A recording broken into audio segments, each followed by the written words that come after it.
Marcus Williams knew his life was about to explode the moment Victoria Reynolds stormed into the office holding her phone like a weapon.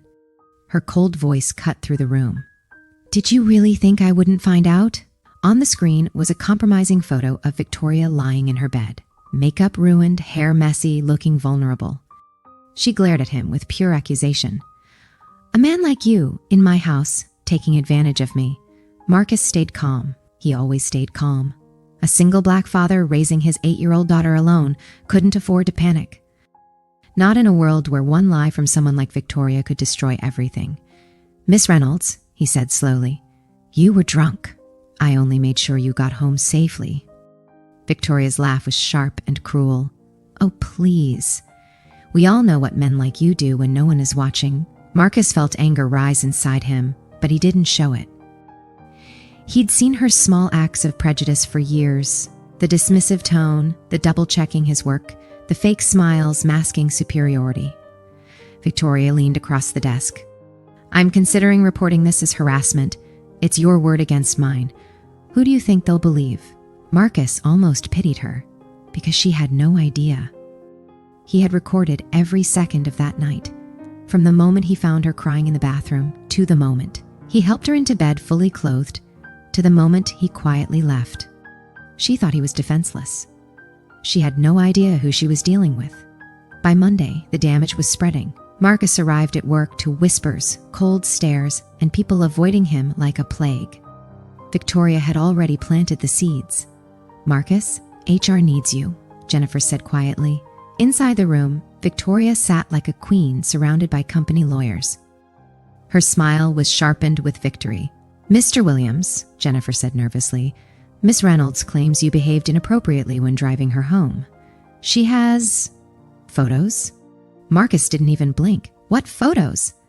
Victoria slid her phone across the table like a trophy. He studied the picture. A question formed on his lips. "Interesting. Who took this photo?" "I did," Victoria shot back. "When I woke up and realized what you did." Marcus nodded. Lie number 1, documented. They didn't know Marcus's past. 5 years in the foster system, 4 years in the army, a master's degree, and most importantly, he documented everything, every comment, every insult hiding behind a smile, every microaggression she thought was too subtle to be noticed. And now she had given him the perfect trigger. Marcus was suspended on Tuesday, barred from the building on Wednesday, cut off from everyone on Thursday, and he didn't waste a single minute. His first call was to attorney Amanda Rodriguez, a specialist in discrimination cases. When they met, Marcus opened his laptop. Amanda's eyebrows flew up. Inside were 2.5 years of data showing racial bias in promotions, private messages between executives, emails full of coded language, and a 23-minute audio recording of Victoria discussing diversity without lowering standards. "How did you get this?" Amanda whispered. Marcus smiled. "IT experience." Meanwhile, Victoria bragged to her friends that she had handled the situation. She had no idea that Marcus had set up a quiet monitoring system months earlier, recording every call she made from her office. And her words were damning. A single black man against a respected white woman? He doesn't stand a chance. Every sentence was automatically transcribed. Every word was evidence. By Friday, Marcus was speaking with representatives from the Department of Justice via a confidential video call. They were already investigating discrimination in major companies. His evidence was the missing puzzle piece. When he ended the call, he felt something he hadn't felt all week. Relief. Not revenge, justice. Monday came.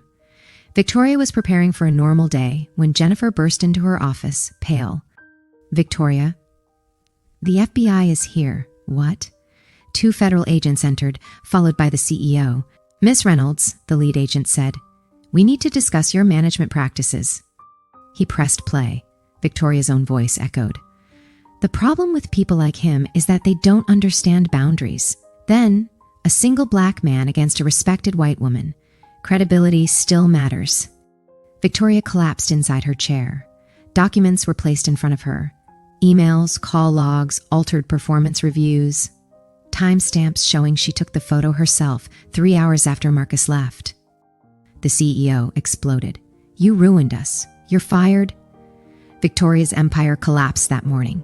And Marcus Williams, He walked away knowing he had kept his promise to his daughter.